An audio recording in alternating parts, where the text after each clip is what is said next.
Hello, and you are very welcome back to Film Resolve, the channel where you can learn filmmaking techniques and how to pull them all together in DaVinci Resolve. Today, we're going to be talking about noise reduction, which is also commonly referred to as noise removal or denoising. We're going to be talking about Luma noise versus Chroma noise, what they are and how to identify them. Then we're going to cover my recommended workflow to achieve the best results. And then we're going to break down each of the noise reduction settings, including the differences between temporal and spatial noise reduction. It's important to note that this is a feature of the studio or paid version of Resolve. So if you're on the free version, you can still follow along and learn these fundamentals, but you will have a watermark on your footage. This episode is intended to suit all skill levels, so feel free to check the notes below for timestamps and skip any sections that you're already comfortable with. And as always, the best way that you can help this channel and give back a little is to give this video a thumbs up, hit the subscribe button and the notification bell. But with that out of the way, let's jump into it.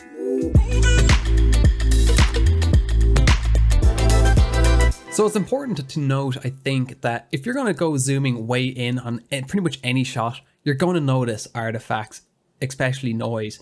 So note that I'm only zooming in really far here, not because I'm pixel peeping, but because I want to make sure that you at home over YouTube compression are still able to see what I'm talking about.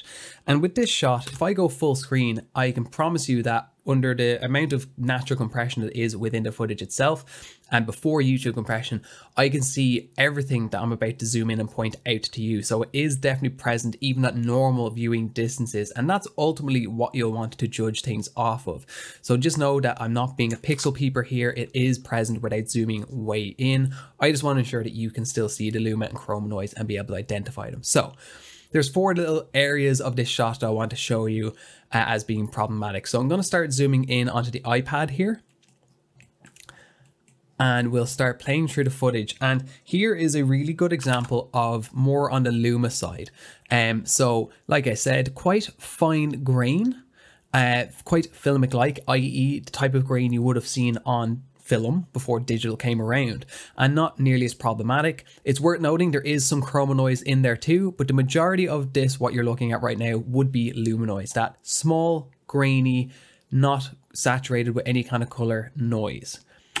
Next, if we just come up a little bit here, we can see that there is a fair bit of Luma noise as well, but here you can really see really bad Chroma noise. So look at this red, quite saturated, like magenta shifted, large blocks of gunky digital crap. That is a really harsh example of Chroma noise. So next, if I come up to our skin tones, always an area worth checking out.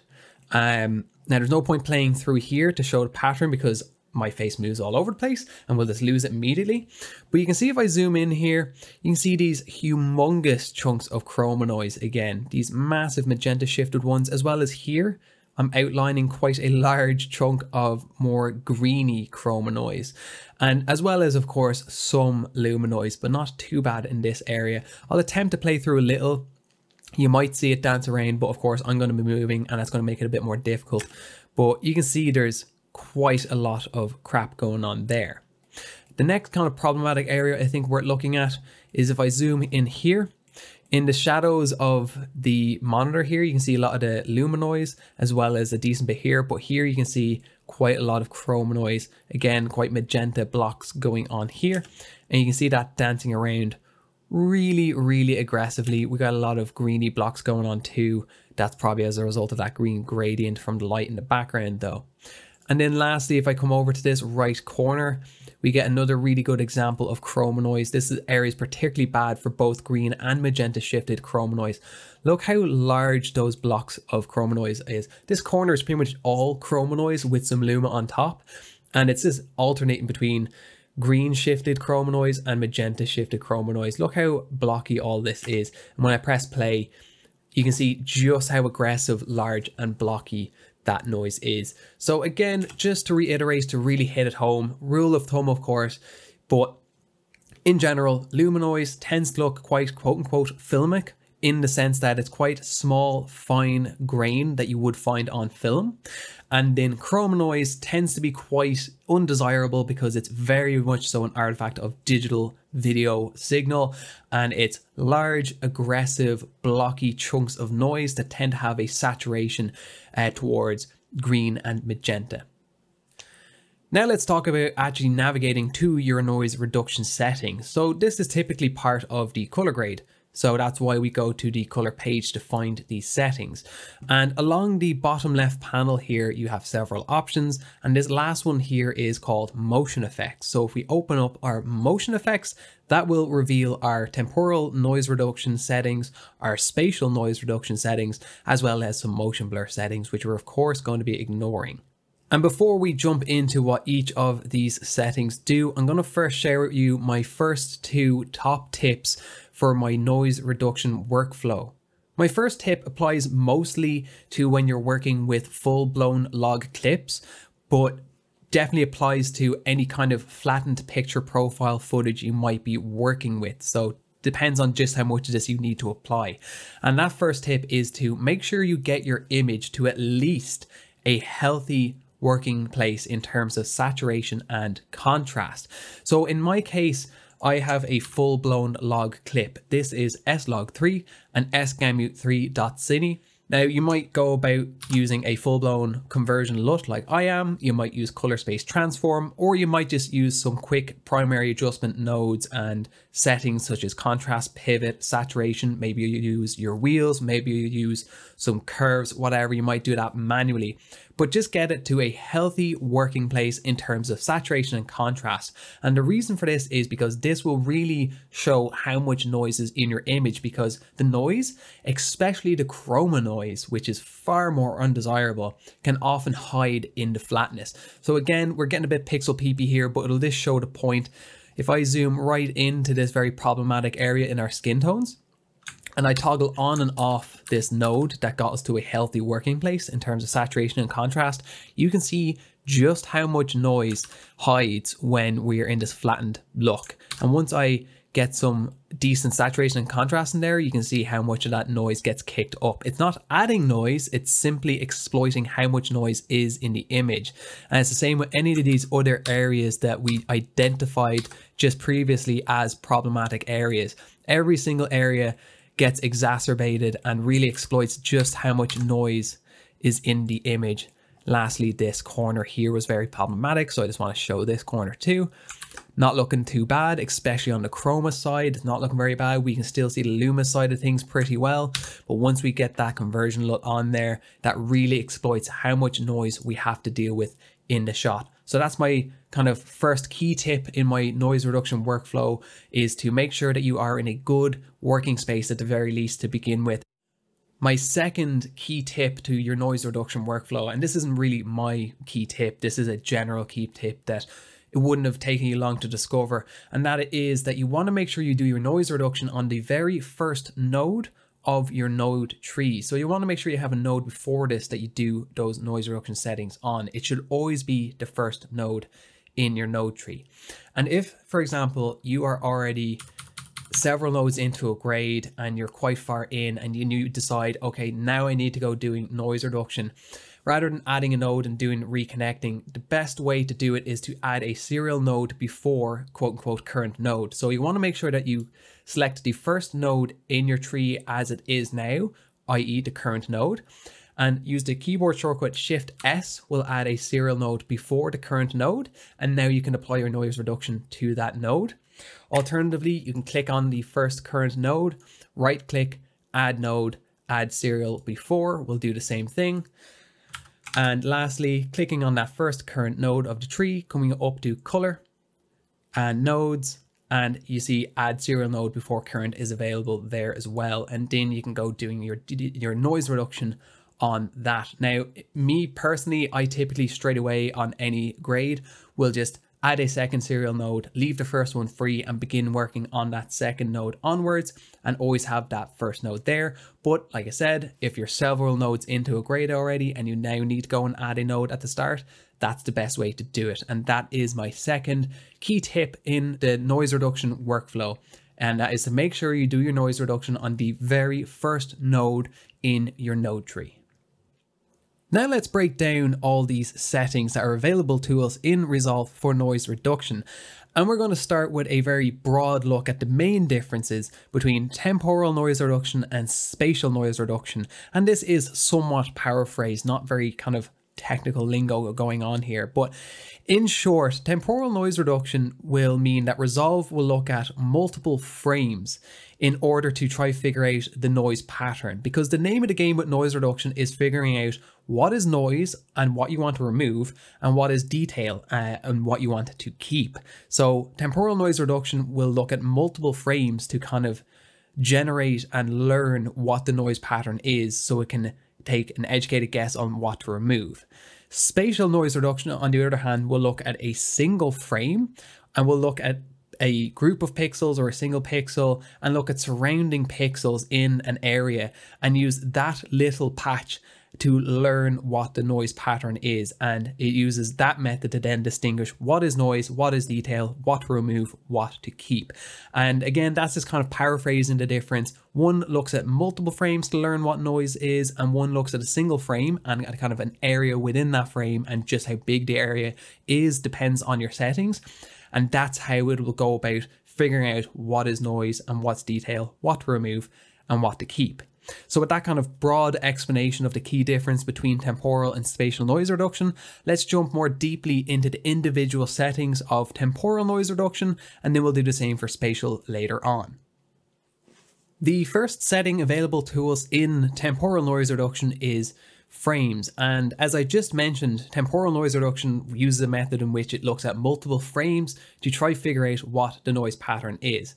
So this setting determines just how many frames is Resolve going to look at for a given frame that it's actually trying to render, for it to try figure out noise from detail and therefore to try remove the noise. Now, the first rule of thumb you need to understand with frames is the lower the number, the less processing power is going to be needed. The higher the number, the more processing power is going to be needed. And that's because for a given frame that Resolve is trying to render, it now has to look at whatever amount of frames you've told it to now generate that one frame. So it has to do 5 frame analysis to figure out one frame, or only a 1 frame analysis to try figure out one frame. So this greatly increases processing power and of course your render times. So that's the first rule of thumb you need to understand when setting frames. The second rule of thumb that you need to understand when setting your frames is that lower numbers yield less accurate results and higher numbers typically yield more accurate results, but not necessarily always. So a good rule of thumb here is to set it to middle of the road to 3. And you might need to go and tweak this depending on the type of motion that's in your shot, because with temporal noise reduction, you have to be very careful that you don't accidentally introduce motion artifacts. And that's why a lot of these settings are doing, is trying to mitigate the risk of motion artifacts depending on your shot. So I'm pretty much quoting the manual on this one. And the word may is very important here. Just because you've set a number of 5 doesn't necessarily mean the best results for a given shot. And the rule of thumb is a value of 1, a lower value, may yield better results with fast moving objects or a fast moving scene. And a value of 5 may yield better results with a slower moving object or a slower moving scene. So my typical workflow would be setting this to the middle of the road, 3.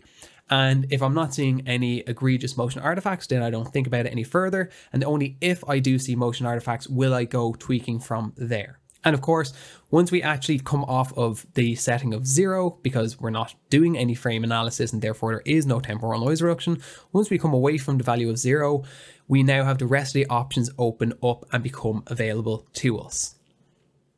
Next up on my screen, it's down as MoEst type, which in full is motion estimate type. And pretty self-explanatory, this is the way in which Resolve will go estimating the motion in your shot, so it can do a better job of doing its noise reduction as well as mitigating motion artifacts. And the rule of thumb is the lower the setting, the less processor intensive, but the less accurate it will be. The higher the setting, the more processor intensive, but the more accurate results will be. And we really only have two options, faster and better. None obviously completely bypasses it. And I would typically avoid setting this to none, because that means your entire image will get affected by the amount of noise reduction you apply later on. And that is one of the quickest ways to achieve detail loss that wasn't necessary. So again, as always, middle of the road setting is a great place to start, and then seeing where you need to go from there once you kind of have everything or a first pass in place. And even though in the stack, faster is at the top, faster is the kind of middle of the road. The order really is none, faster, better. So typically I'll start by setting this to faster. I'll move forward, get the rest of the settings in place, and see what I need to start tweaking from there. Next up, we have the motion range option. And this is a chance for us to get a little bit more efficient with Resolve as well as increase accuracy. Because the thing about noise in an image is if an item or the shot itself is quite kinetic, there's a lot of motion in it. Yes, there will be noise in those moving pixels, but it's really hard for the eye to detect it because it's moving frantically. We kind of accidentally saw that as an example when we zoomed way into my face to see the noise there. It was really hard to see the noise when it was in motion. Whereas when we analyzed a static part of the image, it's really easy for the eye to pick up on what is noise and what is not. And that's where motion range comes in. Because if we come to the option of small, medium, and large, and if we set this to small, we're telling Resolve that there's very little motion in this shot, so you're going to probably need to include way more pixels to be reduced their noise, and that's going to be more processor intensive because more of the image is going to get processed. If we set it to large, we are telling Resolve that there is a lot of motion in this shot, so that you're not going to have to include quite as many pixels. And depending on the shot, this could be a 50% difference in how many pixels get included in the noise reduction that you later apply. So while we can increase accuracy, this can also greatly increase efficiency. So small will be more processor intensive, and large will be less processor intensive. And as always, medium though is a great place to start. See what the results are like, and you can tweak from there later on. And it's really important to note that this motion range option is greatly linked in with this motion threshold option, which you would typically set later on. But because they're so closely linked, I'm going to explain that next, and then we'll come back to these previous two settings. So this motion threshold setting is essentially a definitive hard cutoff point that you can tell Resolve to consider what is in motion and what is not in motion and is static. And if it's in motion, it won't get the temporal noise reduction applied to it. And if it is static or not in motion, it will receive the temporal noise reduction. So you can greatly affect what is reduced and what is not reduced with this setting. Now, typically, again, common rule here, middle of the road is a great place to start. If you set this motion threshold to 0, everything is omitted from the temporal noise reduction. There will be no noise reduction applied whatsoever. And if you set this to 100, the entire frame, every last pixel will get the noise reduction applied. And again, is a very quick way to get detail loss. So starting in the middle of the road, and unless you notice any egregious artifacts, leaving it there will nearly always be fine. And then depending on the shot, of course, you may need to go tweaking from there. So with that covered, let's jump back to the rest of the temporal threshold settings with the Luma and Chroma options. So now that we've gone and told Resolve how to analyze the noise and how to distinguish noise from detail, we now need to actually apply the noise reduction. And you can see with these two sliders, we can do that for both the Luma and the Chroma noise that might be present in your shot. When these are set to 0, there is absolutely no noise reduction being applied to your shot. And when they're set to 100, that is the maximum amount of noise reduction that can be applied to your shot. Now, there is a rule of thumb and a balancing act you always need to keep in mind when applying noise reduction, both temporal and spatial, and that is the more noise reduction you apply, the more detail you can lose in your shot, and that manifests itself in the form of less sharp images or a softer image. So you can see here when set to 100 that the shot has gotten a bit softer, and if I bring them all the way back down to 0, we get the natural amount of sharpness in our image back. That's our default sharpness in our image. So you always want to keep that in mind. Now you can see that these two sliders are linked currently, and that's because of this little link icon here is currently toggled on. So if you need to adjust the Luma and the Chroma noise reduction separately and attack the two different amounts of noise with different values, you can just click on that and you can see it's now unlinked, and you can now go about adjusting these sliders independently to better suit your footage. Now in my case, I typically leave it linked. We might just have a value of 10 for now. And then lastly, we have this blend option, and you can consider this to be the global adjustment of this entire temporal noise reduction effect. And it's a little bit clunky in that the value 0 means 100% of the effect is taking place. And if I set it to 100, then none of the effect is taking place. So for example, if I want 80% of the effect, 80, to take place, we need to set this to 20. To leave 80% of the effect to, shine through and take place. Like I said, a little bit clunky, but that's how it works, and now you know. So there's an overarching point I want to get across with spatial noise reduction before actually diving into those individual settings, and that is that you can consider spatial noise reduction to be kind of the sidekick to temporal noise reduction.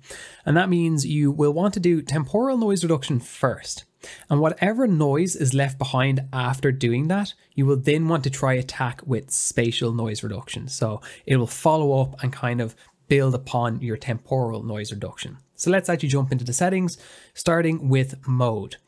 We have three options: faster, better, and enhanced. And these are three different algorithms of how Resolve will go about analyzing the footage. And there's increasing levels of A, processing power, and B, accuracy. So faster is quite processor friendly, but not very accurate. Better will be a bit more intensive on your processing power, but will yield more accurate results. And then enhanced is highly processor intensive and computing power intensive, but is extremely accurate. So that's the trade-off as always. But these are tightly linked to your spatial threshold noise reduction settings of Luma and Chroma.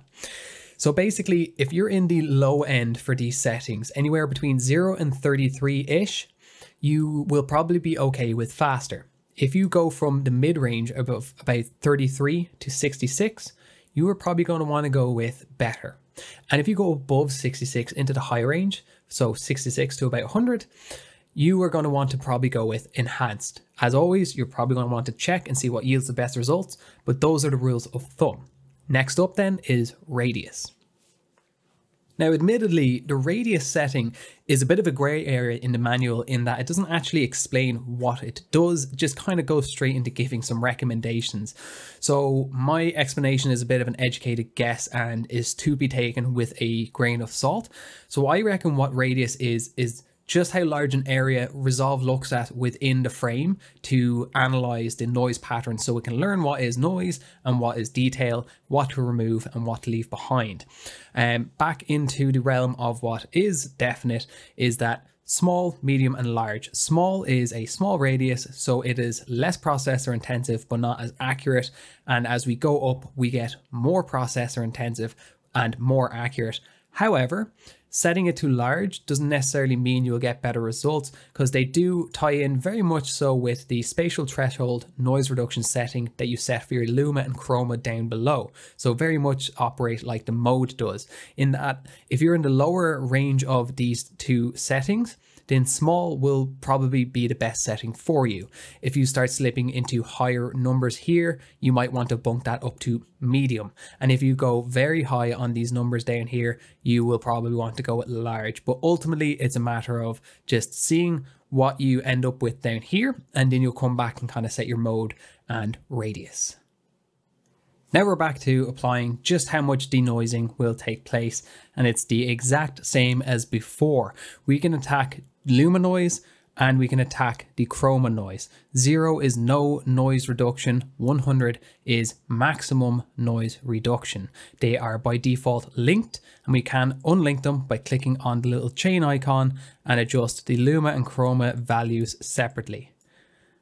Typically, I do find myself avoiding the use of Luma noise reduction in the spatial column because it's a very quick way of getting detail loss, and I'll talk about that a little bit more down the line.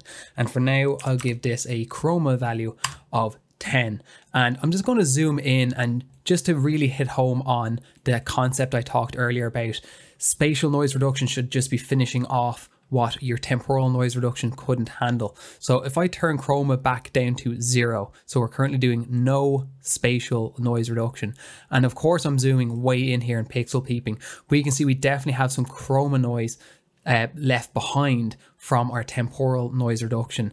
And this is typically what I do with spatial noise reduction is I unlink and give it that extra bit of Chroma noise reduction, because there always seems to be some lingering around. So if I set that to a value of 10, we can see that last little bit of Chroma noise reduction has the edge taken off of it. So that's a very typical way in which I'd go about setting things up. And then really quickly, blend is the exact same as before as well. 0 means the full effect of spatial noise reduction will be applied. 100 means none of the effect will be applied. And if you want, for example, in this case, to have 42% of the effect applied, we'll want to set this to 58 to leave 42% of the effect to be taking place. So with all of those settings covered, I'm going to apply the power grade that I would typically put on this camera setup, and I'm going to talk through its noise reduction settings and show the efficacy of those settings. So I'll just apply my power grade and we'll come up to the noise reduction node, and I'm actually going to come to the second node and disable it because that's some small bit of sharpening that I do to counteract the slight detail loss of my noise reduction. So looking over, we can see very quickly that I very much so use all those middle of the road settings for the temporal noise reduction, and I have these both set to a value of just 8, so not very high values at all. And then I leave motion again in the middle of the road with blend all the way down to 0, which means the whole effect is taking place. And on the spatial side, I'm not using that Luma, and I'll talk about that again in a moment. I do have my bit of extra Chroma noise reduction. As for the mode and radius, we're on those least kind of processor intensive settings because I'm very much so in the lower range of the noise reduction we are applying in the spatial side of things, so there's no need to really bunk those up super high. So let's look at those areas that we had been looking at all along. First, coming down to the iPad, you can see how much of the grainy noise has been reduced for us. We've definitely taken the edge off there. Next up here was really bad for the Chroma noise as well as Luma, and we've definitely taken a massive chunk off of that, and we're at like 450% here, so obviously we're pixel peeping.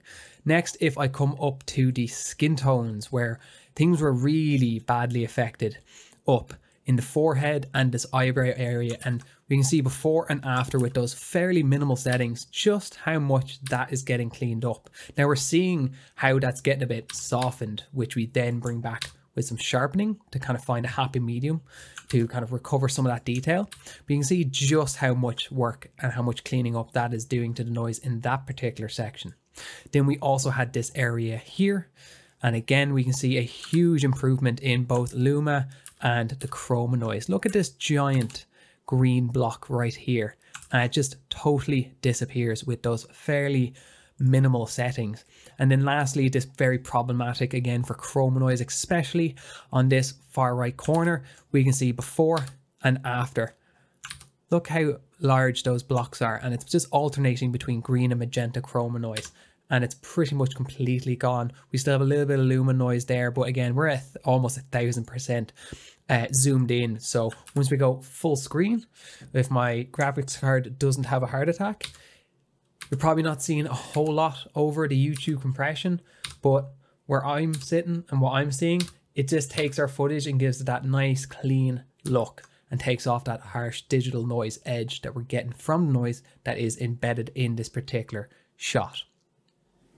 And now my workflow top tip number 3. So I've mentioned about how I would avoid using the spatial noise reduction Luma, and the reason for this is because it very quickly starts to eat into your detail and soften your image. So I'm going to show a side-by-side example. So what I'm going to do is turn everything down to 0, leave everything else the same. I'm going to zoom in to this area where we do obviously want to keep good detail because it's my face. That's where people are going to be looking. They're always going to look at the eyes. So let's get good and zoomed in there. If I apply a value of 10 to the temporal noise reduction Luma, you can see that it cleans up the noise fairly well on the Luma side, and we do indeed get a bit of detail loss, but it's nothing crazy and nothing that can't be brought back with a bit of sharpening on a node later on. So before and after noise reduction, natural amount of sharpness and a little bit of sharpness loss. Now I'm going to apply the same value to the spatial noise reduction of 10 on the Luma. And I'm going to make sure that the node is toggled on. Now look how much detail has been lost. And even if we bring back the same amount of sharpening afterwards with a node, it still looks pretty terrible. Now, of course, we could alter the mode and the radius to improve the results. But in a shot that isn't noisy because it's a too high an ISO or it's madly underexposed, the footage we're looking at, it's a log image on an 8-bit 420 camera. There's always going to be an inherent natural amount of generic noise in that shot that we wouldn't exactly go calling it a bad noisy shot. It just needs that extra little push. And in shots like that where you're just maximizing the shot as opposed to fixing it, if that makes sense, I find that I'll always end up doing Luma and Chroma on the temporal and only Chroma on the spatial. I will avoid Luma on the spatial pretty much at all costs because of how quickly it will cause detail loss. I hope you found this tutorial helpful. Did I miss something that should have been covered in this tutorial? Leave a comment below so I know to cover it in a future episode. And of course, don't forget to subscribe so you don't miss future uploads. My name is Lee Dalton. This is Film Resolved. Thanks for watching, and I will see you in the next video.